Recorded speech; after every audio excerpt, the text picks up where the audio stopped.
नमस्कार। स्वागत है आपका मेरे चैनल द नॉलेज ट्रेल पर। आज हम बात करेंगे, हम सब ने सुना है मैनिफेस्टेशन। हम जानेंगे मैनिफेस्टेशन क्या होता है और कैसे किया जाता है। मैनिफेस्टेशन का संबंध कब से है, किससे है, और मैनिफेस्टेशन को हम सब, हमारा प्राचीन ज्ञान क्या कहता है, उसके बारे में हम ये जानेंगे। मैनिफेस्टेशन का हिंदी में अर्थ होता है संकल्प सिद्धि, संकल्प से सिद्धि। हम लोग अंग्रेजी वाले शब्द जो सुनते हैं वो हमें लगता है कि ये कोई बड़ी नई चीज़ है और बड़ी अच्छी चीज़ होगी, इसलिए हम उसके पीछे भागते हैं। लेकिन गीता में, हमारे ग्रंथों में कोई ऐसी चीज़ नहीं है जिसका जिक्र नहीं हुआ है।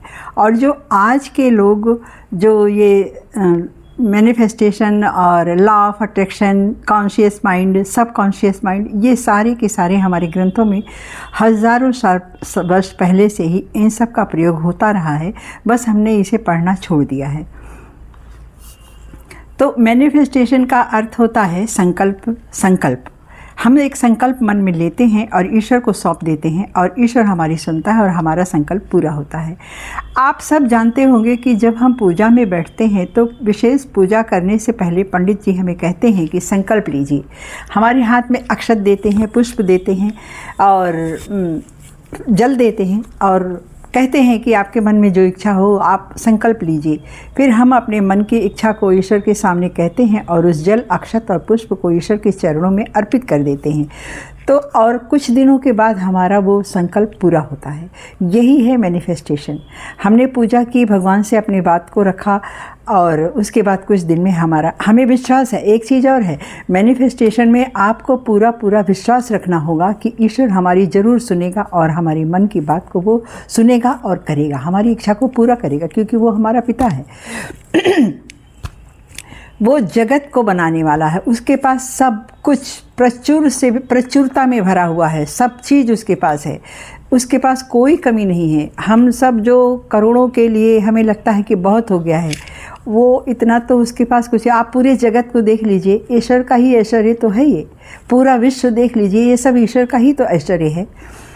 तो हम अगर पूरे विश्वास के साथ, दृढ़ विश्वास के साथ अगर हम कोई संकल्प लेते हैं तो ईश्वर उसे हमें देता है, भगवान उसे हमें देता है। आपने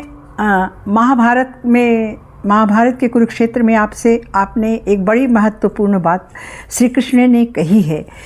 आप जानते होंगे, आपने सुना होगा कि अर्जुन कहता है कि पार्थ, मैं इन लोगों को कैसे मारूंगा, ये सब सारे के सारे मेरे खिलाफ हैं और मैं कैसे कर पाऊंगा, कुछ कैसे जीत पाऊंगा इनको। तो श्री कृष्ण कहते हैं कि अर्जुन, तू बस गांडीव उठा और निमित्त बन, केवल तुझे निमित्त बनना है, ये सब पहले ही मर चुके हैं। तो ये भगवान का ये संकल्प था कि ये तो पहले ही मरे हुए हैं, बस इनकी बॉडी है, चल रही है, और उसको जगत को दिखाने के लिए यह काम अर्जुन करेगा। तो ये है संकल्प। तो हमें बस खाली सोचना है कैसे होगा, क्या होगा, डाउट बिल्कुल कहीं नहीं करना है। और दृढ़ संकल्प अगर हमारा है और हम सच्चे मन से, उद्देश्यपूर्ण अगर हमारा संकल्प है तो वो पूरा होता है। संकल्प हमेशा उद्देश्यपूर्ण हो और हमारे अंदर भी चाहिए कि हमारे अंदर कोई कपट ना हो, झूठ ना हो, ईर्ष्या से भरा हुआ कोई संकल्प ना हो। संकल्प हमेशा कल्याणकारी होना चाहिए, चाहे अपने लिए चाहे समाज के लिए। अगर आप कल्याणकारी संकल्प कोई लेते हैं और बड़े से बड़ा संकल्प है तो वो ज़रूर पूरा होता है। किसी भी रास्ते से ईश्वर उसको पूरा करता है। अगर मान लीजिए किसी ने, मैनिफेस्टेशन में एक बात और आती है कि जैसे मान लीजिए किसी ने हमें बहुत पीड़ा दी है, अपमान किया है हमारा, और हम हमेशा उसी को सोचते रहते हैं कि इसने ऐसा मेरे साथ किया, इसने मेरे साथ क्यों किया। तो अगर हम इसी चीज़ को सोचते रहते हैं तो हम अपनी एनर्जी को कम करते हैं, हमारी एनर्जी सक हो जाती है, कम हो जाती है, क्योंकि हम उसी प्रपंच में पड़े हुए हैं।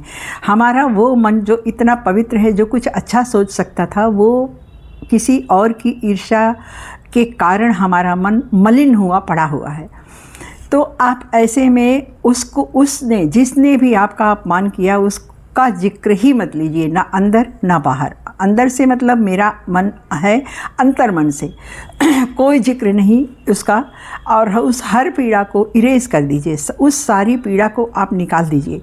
ईश्वर को अपने अंदर बिठाइए, उस स्थान पर बिठाइए जहाँ पर वो आपने निगेटिविटी भर रखी है। तो किसी ने और अच्छा, आप ये एक चीज़ और सोचिए, मैंने इसे देखा है, मैंने बहुत अनुभव किया है इस चीज़ को, इसलिए मैं आपके सामने ये रख रही हूँ। जिसने भी अकारण आपका अपमान किया, ईर्ष्या रखी, निंदा की, आप समझ लीजिए वो कहीं ना कहीं से आपको खुद से श्रेष्ठ मानता है। तो वो अहंकार से चूँकि भरा हुआ है कि ये ऐसे कैसे है, तो वो आपका अपमान करके अपने अहंकार को पुष्ट करता है और उसे संतोष मिलता है, उसे खुशी मिलती है कि चलो मैंने इसको तो इतना सुना दिया, मैंने तो इसका अपमान कर दिया, मैंने तो इसे रुला दिया, मैंने इसे उदास कर दिया। इस तरह से वो सोच के वो अपने अंतर मन में वो खुश होता है। लेकिन आप एक चीज़ ये निश्चित जानिए कि इस दुनिया से बड़ा एक ऐसा जज भी बैठा है जो सबको देख रहा है, और जिस दिन वो न्याय करने बैठता है वो सचमुच में एक एक चीज़ का हिसाब लेता है।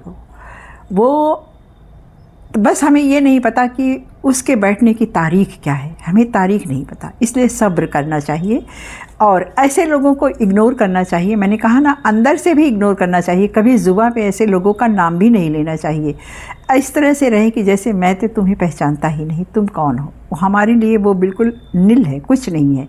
और उससे ये भी नहीं करना है कि हाँ हमें ईर्ष्यावश हम करें, बस जैसे स्वाभाविक रूप से कि वो है ही नहीं, इस तरह से अपने मन में इस तरह से रखना है और ईश्वर से माफ़ी मांगनी है कि अगर मुझसे कहीं गलती है तो मुझे क्षमा करना। दूसरी बात यह है कि हम ये देखें कि हमको ईश्वर ने क्या क्या दिया है, हमारे पास क्या क्या है। हम उस अपनी एक एक चीज़ के लिए भगवान को धन्यवाद हमें देना चाहिए, ईश्वर को हमें धन्यवाद देना चाहिए। धन्यवाद देने से वो खुश होता है और फिर उसी चीज़ को हमारे पास लौटाता है। जो चीज़ हमें चाहिए, हम अगर धन्यवाद देते हैं तो वो हमें धन्यवाद स्वरूप हमारी इच्छा को पूरा करता है। ईश्वर, कोई पिता ऐसा नहीं होता कि जो बच्चे के प्रणाम करने पर आशीर्वाद ना दे। तो इसलिए ग्रेटिट्यूड का बहुत महत्व है। ग्रेटिट्यूड ज़रूर करना चाहिए, सुबह करिए, शाम करिए। जब आपके पास याद आए कि अरे ये चीज़ तो हमें है हमारे पास, मैंने इसके लिए भगवान को धन्यवाद नहीं दिया, आप तुरंत धन्यवाद दीजिए भगवान को, ईश्वर को धन्यवाद दीजिए और मन से अपनी सारी निगेटिविटी हटाकर वहाँ पर ईश्वर को बिठाइए। अच्छी चीज़, अच्छी बातें बिठाइए, अच्छा देखिए, अच्छा सुनिए और अच्छा ही बोलिए। तो और ये बड़ी बात होगी कि मैंने उस अपमान करने वाले का मैंने जिक्र ही नहीं किया, ना अंदर से ना बाहर से, ये बड़ी बात होगी। तो धन्यवाद। हमने जाना इसका असर बहुत पड़ता है, आप इसको अप्लाई करके देखिएगा, असर पड़ता है। लेकिन बस यही धीरे धीरे, अगर हम चाहें कि आज अभी हो जाए कुछ, तो ऐसा नहीं होता है, क्योंकि ब्रह्मांड से कोई चीज़ जब मैंने भेजी है तो थोड़ा समय वो लेगा आने में। तो इसलिए थोड़ा सा समय रखिए, धैर्य रखिए और मैनिफेस्टेशन ज़रूर कीजिए। धन्यवाद। मैनिफेस्टेशन मीन्स क्या? संकल्प सिद्धि, संकल्प से सिद्धि। संकल्प, अच्छा संकल्प कीजिए, सिद्ध ज़रूर होगा। धन्यवाद।